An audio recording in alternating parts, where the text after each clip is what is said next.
Episodio 6. Guión técnico para abogados. Dos frentes simultáneos. El REF ante el TSJ y la casación que conecta todo. Al cerrar el episodio anterior de esta serie documenté algo que en ese momento era una predicción y que el 17 de marzo del 2026 se confirmó. El Tribunal Superior de Justicia desechó la queja mediante un fallo que ignoró la ampliación del 27 de noviembre, omitió el artículo 47 de la Constitución Provincial y dio por probada una acumulación que el propio sistema SAC del Poder Judicial no registra como verificable. En este episodio voy a documentar lo que ocurrió después, no un solo acto procesal, sino varios, simultáneos, que se retroalimentan entre sí y que configuran un cuadro más complejo que el de cualquier episodio anterior. Lo que este episodio documenta es esto: mientras el recurso extraordinario federal espera resolución ante el Tribunal Superior de Justicia, la Cámara de Acusación resolvió las apelaciones ordinarias y generó un nuevo recurso de casación. Y ese nuevo recurso de casación hace algo que ningún escrito anterior había hecho. Le dice a la Cámara de Acusación, con número de expediente, que ella misma integra la cadena de pronunciamientos que el recurso extraordinario federal somete al control de la Corte Suprema de Justicia de la Nación. Para entender por qué eso es significativo hay que recorrer el camino desde el principio de este episodio. El recurso extraordinario federal, presentación y primer movimiento del Tribunal Superior. El 8 de abril de 2026 se presentó ante la Sala Penal del Tribunal Superior de Justicia de la provincia de Córdoba el recurso extraordinario federal, en los términos del artículo 14 de la Ley 48 y del artículo 257 del Código Procesal Civil y Comercial de la Nación. El recurso se presentó en el expediente SAC número 144-72215 y fue dirigido contra el auto del 17 de marzo de 2026 por el que el Tribunal Superior desechó la queja. El 8 de abril de 2026 era el último día hábil del plazo. El cómputo fue el siguiente: la cédula de notificación del fallo llegó el 20 de marzo de 2026.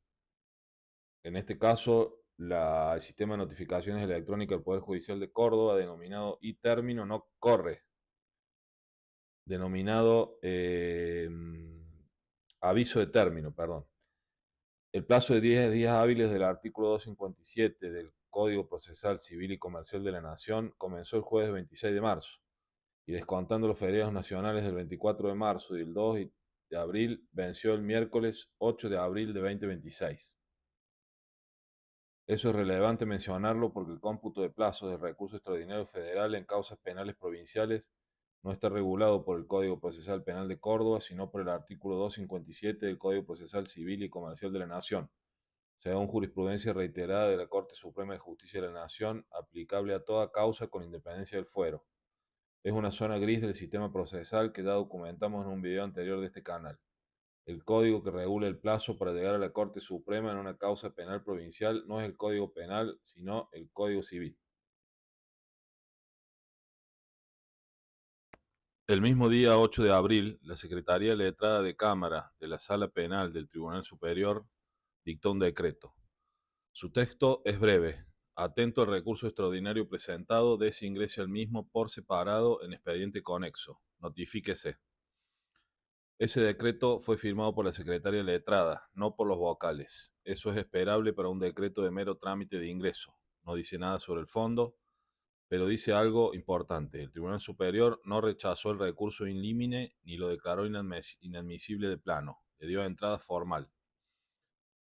Como consecuencia de ese decreto, el sistema SAC creó un nuevo expediente, el SAC número 146-02267, radicado ante la Sala Penal del Tribunal Superior de Justicia, sin actos procesales visibles al momento de grabar este episodio. Corresponde señalar un dato que ya mencioné en el episodio anterior y que reaparece aquí. La carátula del nuevo expediente identifica el caso como con el delito menos grave de toda la imputación, ignorando el hecho más grave. No toma la carátula del expediente principal, que dice simplemente el nombre del imputado y causa con imputados. Elige un delito específico, el menos grave, para identificar el expediente del recurso extraordinario federal ante el máximo tribunal provincial. Eso ya ocurrió con el expediente de quejas SAC número 144-72215. Ahora se repite con el REF en el SAC número 146-02267. No es un error, es una decisión administrativa que se replica. Al día de hoy, 4 de mayo de 2026, el expediente SAC número 14602267 lleva aproximadamente 26 días sin movimiento visible. El Tribunal Superior tiene que decidir si concede o deniega el recurso. Si lo concede, eleva las actuaciones a la Corte Suprema de Justicia de la Nación, que a su vez realiza su propio control de admisibilidad. Si lo deniega, la vía disponible es la queja directa ante la Corte Suprema en los términos del artículo 285 del Código Procesal Civil y Comercial de la Nación, dentro del plazo de 5 días hábiles desde la notificación de la denegatoria.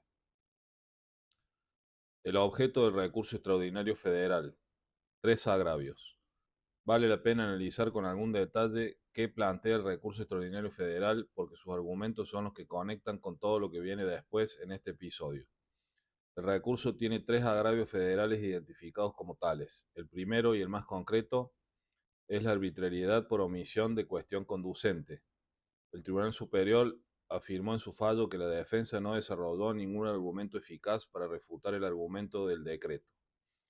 Esa afirmación es objetivamente incorrecta y documentable con fecha y número de presentación.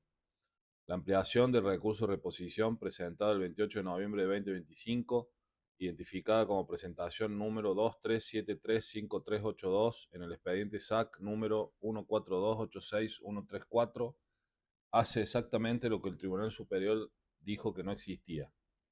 Cuestiona la confiabilidad de la certificación telefónica.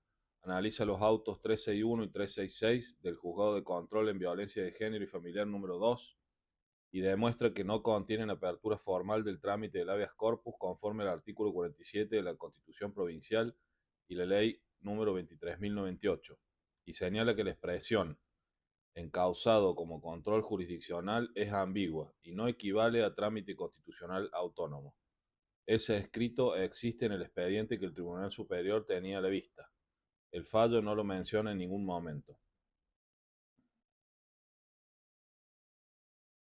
A ese argumento se agrega un dato verificable en el propio sistema SAC del Poder Judicial. Consultada la solapa de expedientes relacionadas del expediente principal SAC número 13705420, el 7 de abril de 2026 a las 13:07 horas, figuran 3 expedientes conexos.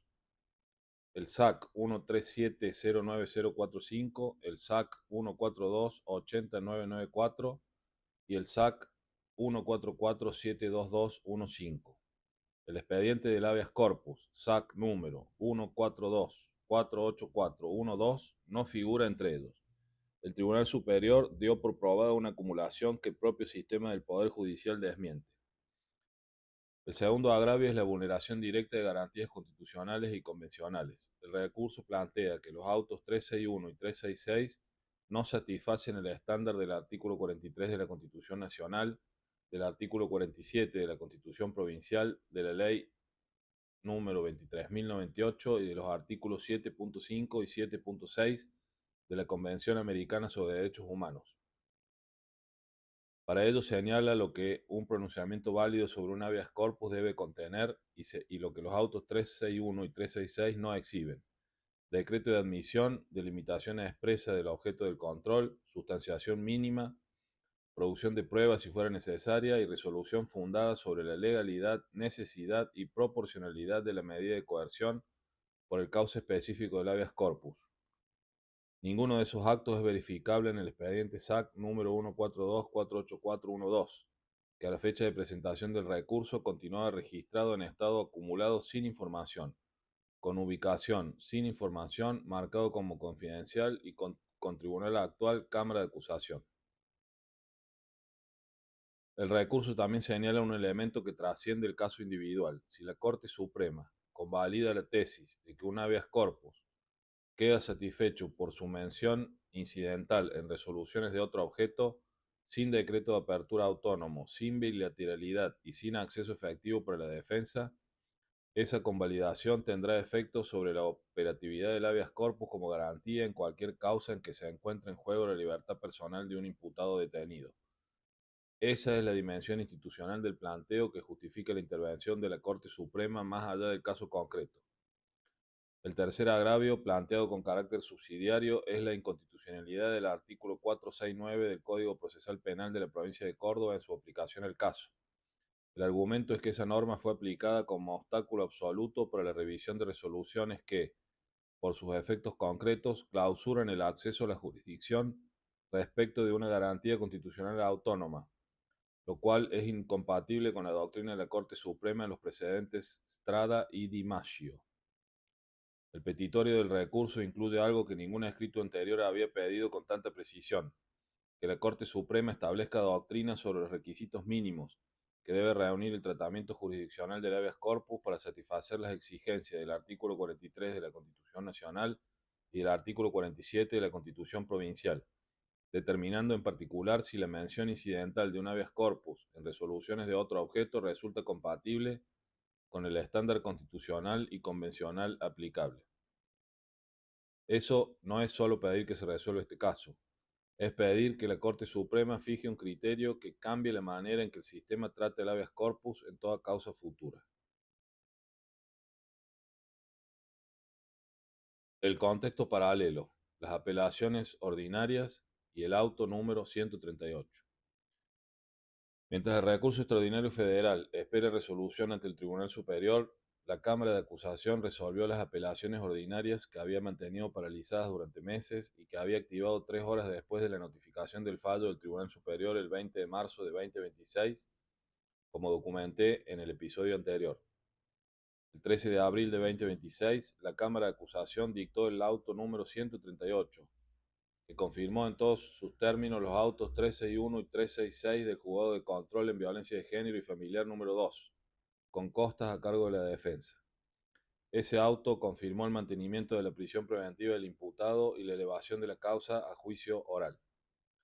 No voy a analizar en detalle los motivos casatorios del recurso interpuesto contra ese auto, porque eso es material para un episodio propio. Lo que sí voy a analizar es el elemento de ese recurso que conecta directamente con la serie que venimos documentando desde el episodio 1. La advertencia institucional, el punto donde las dos cadenas se tocan. El recurso de casación contra el auto número 138 contiene una sección denominada advertencia institucional, que es, desde el punto de vista de esta serie, el elemento más importante de todo el episodio 6. En esa sección el recurso hace explícito ante la Cámara de Acusación algo que el recorrido anterior había documentado, pero que ningún escrito había dicho con esa precisión ante ese tribunal.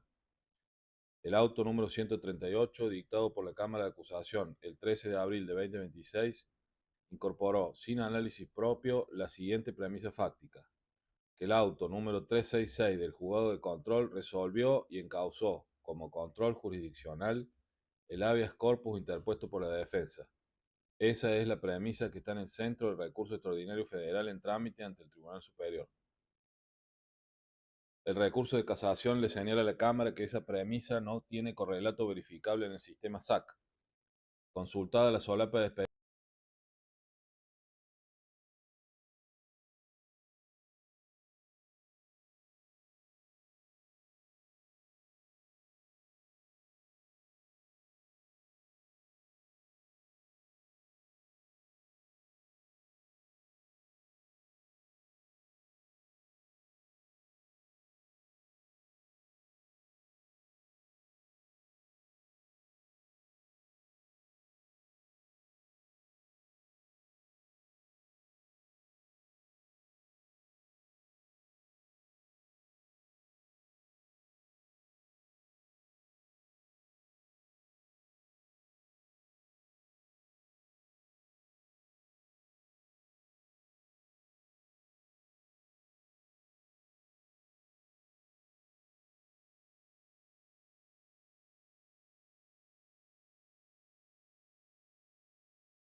Consultada la solapa de expedientes relacionados del expediente principal SAC número 13705420, el expediente del habeas corpus SAC número 14248412 no figura entre los expedientes relacionados al principal. La acumulación que el auto número 138 incorporó sin análisis propio es la misma acumulación que el Tribunal Superior dio por probada en su fallo del 17 de marzo de 2026 y que el recurso extraordinario federal denuncia como premisa fáctica incorrecta verificable en el sistema del propio Poder Judicial. Y ahí viene el elemento más significativo de la advertencia institucional. El recurso le dice a la Cámara de Acusación que ella misma es uno de los órganos cuya actuación integra la cadena de pronunciamientos que el recurso extraordinario federal somete al control extraordinario. El decreto dictado por la Cámara el 20 de noviembre de 2025, identificado en el expediente SAC número 14280994, fue dictado sobre la base de la misma certificación telefónica que informó que el habeas corpus había sido encausado como control jurisdiccional. Ese decreto no analizó si los autos 361 y 366 satisfacían el estándar constitucional del habeas corpus. Simplemente dio por válida la certificación y derivó el planteo sin resolverlo. El auto número 138 reprodujo esa misma premisa sin análisis propio. Ninguno de los dos pronunciamientos de la Cámara examinó si la mención incidental del habeas corpus en resoluciones de otro objeto equivale al trámite autónomo, específico y urgente que el artículo 47 de la Constitución Provincial impone bajo apercibimiento de destitución del magistrado que lo incumpla. El recurso aclara expresamente que esa circunstancia no condiciona la decisión de la Cámara sobre el recurso de casación, que debe resolverse conforme a sus propios méritos, pero señala que coloca a la Cámara en una posición institucional particular.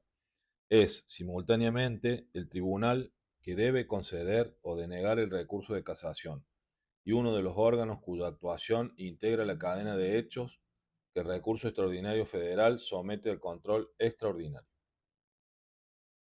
Eso es lo que esta serie documentó desde el principio, y es la primera vez que se dice con esa precisión ante la Cámara de Acusación. Lo que el cuadro completo revela al 4 de mayo de 2026. Al día de hoy, el estado del caso es el siguiente. El imputado lleva más de 13 meses detenido ininterrumpidamente desde el 29 de marzo de 2025.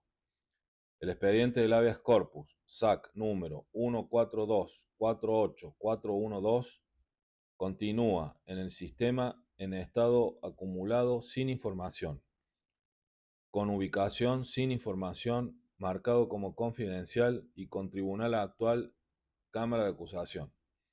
Esas son exactamente las mismas condiciones de inaccesibilidad documentadas desde el 5 de noviembre de 2025. Ningún pronunciamiento jurisdiccional de ningún tribunal modificó esa situación. El recurso extraordinario federal, expediente SAC número 14602267, está ante la Sala Penal del Tribunal Superior de Justicia sin resolución visible desde el 8 de abril de 2026. El recurso de casación contra el auto número 138 está en trámite ante la Cámara de Acusación, que debe decidir si lo concede y eleva al Tribunal Superior o si lo deniega, lo cual habilitaría una nueva queja ante el Tribunal Superior. La tercera apelación tiene el informe presentado y está pendiente de resolución ante la Cámara de Acusación. Hay entonces 3 expedientes activos ante 2 tribunales distintos, todos vinculados al mismo caso, todos con la misma premisa fáctica en su centro. Si el habeas corpus presentado el 5 de noviembre de 2025, registrado bajo el SAC 14248412, recibió o no tramitación jurisdiccional autónoma válida en los términos que exige el artículo 47 de la Constitución Provincial de Córdoba. Ninguno de esos tribunales ha verificado objetivamente esa premisa en el sistema SAC. La verificación existe, está disponible, tiene timestamp, pero ninguna resolución judicial la ha citado como fundamento de ninguna decisión. Lo que este episodio agrega a la serie. Los episodios anteriores documentaron una secuencia lineal: el habeas corpus, la queja, la reposición, la casación, la queja ante el Tribunal Superior, el fallo adverso. Era un recorrido con una sola línea procesal. Este episodio documenta algo diferente: la multiplicación de los frentes y la convergencia de todos ellos en el mismo punto central. El sistema, que durante meses evitó pronunciarse sobre el fondo constitucional del habeas corpus, enfrenta ahora dos cadenas procesales simultáneas que llevan ese mismo punto central a dos tribunales distintos al mismo tiempo. Y hay algo más que vale la pena señalar: la advertencia institucional del recurso de casación produjo algo que ningún escrito anterior había producido. Puso en el expediente ordinario ante la Cámara de Acusación la documentación del estado del SAC que contradice la premisa fáctica que ella misma contribuyó a contribuir con el decreto del 20 de noviembre de 2025. Eso no cambia la dinámica del sistema de manera inmediata, pero genera un registro procesal que no existía antes. La Cámara ahora tiene un expediente propio, en un expediente propio la verificación de que el habeas corpus SAC número 14248412 no aparece relacionado al expediente principal SAC 13705420 en el sistema SAC, con fecha y hora de verificación. Si resuelve el recurso de casación sin mencionarlo, esa omisión también será documentada. El sistema, que se ratifica a sí mismo, como lo llamé en episodios anteriores, ahora tiene ese dato en su propio expediente. Lo que queda abierto. Este episodio no tiene desenlace porque ninguno de los procesos en curso lo tiene todavía. El Tribunal Superior tiene que resolver si concede o deniega el recurso extraordinario federal en el expediente SAC número 14602267. La Cámara de Acusación tiene que resolver si concede o deniega el recurso de casación y la tercera apelación. Si el Tribunal Superior deniega el recurso extraordinario federal, hay 5 días para interponer queja directa ante la Corte Suprema. Si la Cámara deniega la casación, hay 15 días para interponer, hay 2 días para interponer queja ante el Tribunal Superior. Cada uno de esos actos será documentado en esta serie.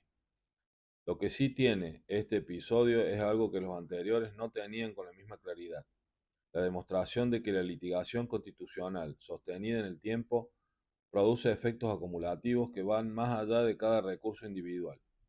El recurso extraordinario federal no es solo el último escalón de un recorrido agotado, es el punto de inflexión desde el cual los argumentos desarrollados en 5 episodios anteriores llegan a la instancia que puede pronunciarse sobre ellos con autoridad para modificar el sistema, no solo el caso. Y el recurso de casación contra el auto número 138 no es solo una impugnación ordinaria de una resolución adversa, es el primer escrito de toda la serie que le dice a la Cámara de Acusación, con número de expediente, cuál es su lugar en el cuadro completo que el recurso extraordinario federal somete al control de la Corte Suprema. Eso no cambia el resultado del caso para la persona que está presa, pero cambia algo que tiene valor más allá del caso: construye un registro procesal que hace visible de manera irrefutable y ante los propios tribunales que participaron en el proceso la cadena de omisiones y ratificaciones que esta serie documentó desde el principio. Porque lo que este caso demuestra no es que el sistema cometa errores, es que el sistema tiene mecanismos para no reconocerlos, y documentar esos mecanismos con precisión, en tiempo real, con expedientes verificables, es la única manera de hacer visible lo que de otra manera permanecería invisible.